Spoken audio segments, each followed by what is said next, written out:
ऋषि उमा देवी का इकलौता लड़का है। उमा देवी एक ऊंचे कुल और प्रतिष्ठित घराने की बहू हैं। उमा देवी के पति किशोरी लाल जी का कपड़ों का कारोबार है। घर में धन दौलत की कोई कमी नहीं है। उमा देवी को ऋषि की शादी को लेकर बहुत से सपने सजाए हैं। ऋषि के लिए वो लड़कियां देखी जा रही हैं जो अमीर घराने और ऊंचे कुल की हो। ऋषि ने अपनी एक सॉफ्टवेयर कंपनी भी खोली और पिताजी के कारोबार में भी मदद कर रहा था। ऋषि की कंपनी में नताशा, जो कि ट्रेनिंग करने आई, ऋषि को पहली नजर में ही भा गई। उसकी सादगी, भोलापन, सुंदरता ने ऋषि का मन मोह लिया। ऋषि कंपनी का बॉस था और नताशा इंटर्न, तो दोनों का मिलना बहुत कम होता था, पर ऋषि कुछ भी करके बहाने ढूंढ ही लेता। नताशा के मन में भी प्यार के कहीं न कहीं फूल खिल रहे थे। धीरे धीरे दोनों करीब आने लगे। ऋषि ने नताशा को वैलेंटाइंस डे के दिन प्रपोज कर दिया, पर नताशा ने इनकार कर दिया। ऋषि परेशान था कि आखिर क्या कारण है। ऋषि के बहुत पूछने पर उसने कहा कि मैं एक मध्यम वर्गीय परिवार से हूँ और तुम अमीर घराने से हो, इस वजह से तुम्हारे घर वाले नहीं मानेंगे।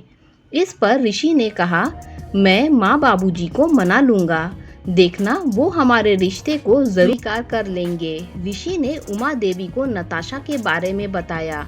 इस पर उन्होंने कहा वो नताशा के घर जाकर मिलना चाहती हैं। जब उमा देवी और ऋषि नताशा के घर गए तो उमा देवी ने देखा छोटा सा घर है, वो नीचे कुल के लोग हैं और ना ही ज्यादा धन दौलत।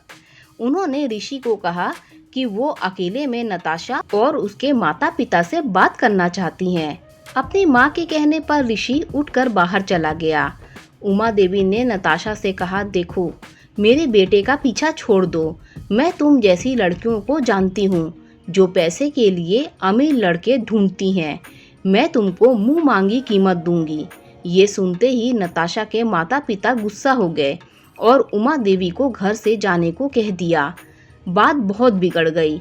ऋषि नताशा परेशान थे कि क्या करे, कैसे दोनों परिवार को शादी के लिए राजी करे। ऋषि को कुछ समझ में नहीं आ रहा था। उसने नताशा से शादी करने का फैसला लिया। ऋषि ने उमा देवी को कहा, कल मेरी और नताशा की मंदिर में शादी है, आ जाना। और नताशा ने भी अपने माता पिता को बता दिया। दोनों की उम्मीद थी माँ बाबूजी आएंगे, पर उमा देवी और किशोरी लाल जी नहीं आए। नताशा के माता पिताजी अपनी बेटी को आशीर्वाद देने बेमन से आ गए कि लड़की को दुखी नहीं करना चाहिए। शादी के बाद ऋषि नताशा घर गए तो उमा देवी ने गुस्से से चिल्लाते हुए कहा, रुक जाओ, इस घर के दरवाजे अब तुम्हारे लिए बंद हो गए हैं, हमेशा के लिए। ऋषि के पिताजी ने कहा, मैं तुमको अपनी सारी जायदाद से बेदखल करता हूँ, क्योंकि तुम्हारे कारण आज पूरा समाज हम पर हंस रहा है। हमारी मान प्रतिष्ठा सब मिट्टी में मिल गई। ऋषि भी गुस्से में चला जाता है और अपना एक किराए का घर ले लिया। कंपनी तो उसकी थी ही। उसने सोचा कुछ महीनों में सब ठीक हो जाएगा। सब अच्छा चल रहा था। दोनों बहुत खुश थे। शादी को 1 साल हो गया, पर रिश्तों की कड़वाहट खत्म नहीं हुई। एक दिन ऋषि कंपनी के काम से शहर के बाहर गया। उसने नताशा से कहा था कि रात को लौट आएगा, पर बहुत देर हो गई, ऋषि नहीं लौटा। नताशा बेहद ही परेशान थी। उसने कई बार ऋषि को कॉल किया, पर फोन पहुंच से बाहर आ रहा था। करीब सुबह 4 बजे नताशा के पास पुलिस का फोन आया और उन्होंने बताया कि उसके पति ऋषि का एक्सीडेंट हो गया है और अस्पताल का नाम बताते हुए उसे वहां आने को कहा। जब नताशा वहां पहुंची तो पता चला ऋषि की मौत हो गई है। जब ये खबर ऋषि के माता पिता को पता चली तो वे रोते बिलखते अस्पताल पहुंचे। उमा देवी ने नताशा को बहुत बुरा भला कहा। उसे मनहूस के धक्के मार वहां से भगा दिया। बेचारी को अपने पति को अंतिम बार छूने तक न दिया।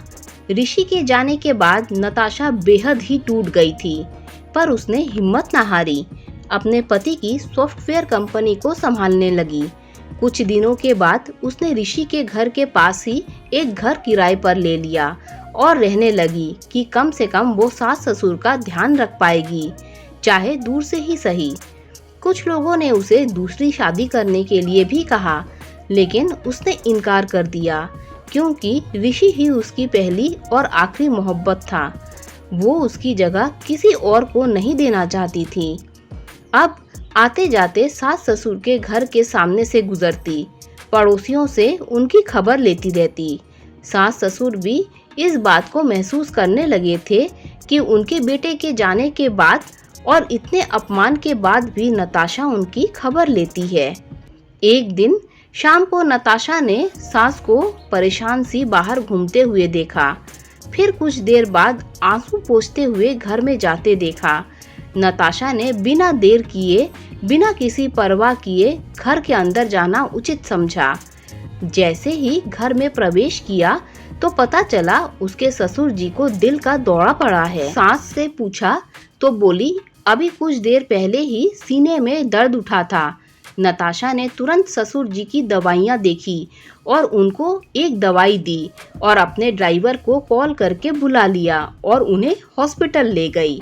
उमा देवी नताशा की फुर्ती देख हैरान थी क्योंकि उनको अकेले घबराहट के कारण कुछ समझ में नहीं आ रहा था। अपने पति की हालत देख हाथ पैर फूल गए थे सो अलग। डॉक्टर ने किशोरी लाल जी को अस्पताल में भर्ती कर लिया। सभी जांच के बाद कहा, चिंता की कोई बात नहीं है, सब ठीक है। 3 दिन तक किशोरी लाल अस्पताल में भर्ती रहे। नताशा ने अपने ससुर जी की बहुत सेवा की और सास का भी ख्याल रखा। किशोरी लाल और उमा देवी को अपनी गलती का एहसास था। उन्होंने इतनी अच्छी बहू को ठुकराकर बड़ी भूल की। उन्हें समझ में आ गया था कि बेटा ना होने के बावजूद वो बहू के रूप में उनके साथ है। उन दोनों ने नताशा से माफ़ी मांगी और कहा, अब से तुम हमारे साथ ही रहोगी। वो सास ससुर के साथ रहने लगी और ससुर जी का कारोबार भी संभालने लगी। कुछ सालों बाद उमा देवी ने जिद करके अपने एक रिश्तेदार के बेटे, जिसकी पत्नी की मृत्यु हो चुकी थी, उससे नताशा की शादी करवा दी।